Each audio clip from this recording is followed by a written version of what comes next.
تقصير الجبهة من العمليات الحلوة جدا لتقديم خط الشعر بالنسبة للسيدة بالذات. لو الجرح اتحط بطريقة صح مع منبت الشعر بيكون جرح مخفي تقريبا، في تفاصيل تقنية دقيقة للجراح وهو شغال خلي الجرح ما يبانش.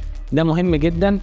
واسألي عن الجراح وخبرته في عملية شد الجبهة أو تقصير الجبهة، لأن هي عملية بسيطة جدا ولكن هي السهل الممتنع، فيها تفاصيل تكنيكال دقيقة جدا بتتعمل علشان نوصل للنتيجة اللي احنا عاوزينها مع جرح مخفي. ممكن ندمجها مع عملية البروليفت أو رفع الحواجب، ممكن ندمجها مع عملية شد الوجه، أو بتتعمل لوحدها. لازم نبقى عارفين ان الشعر حوالين الجرح هيمر بفترة ضعف او تيلوجين افليديوم زي ما بيقولوا اصدقائنا في تخصص الجلدية، وبنصلحها بشوية سبرايز على مدار 2-3 بعد العملية، وده بيكون على مستوى البيبي هير فقط، ملوش دعوة بالشعر اللي فوق في اعلى الرأس.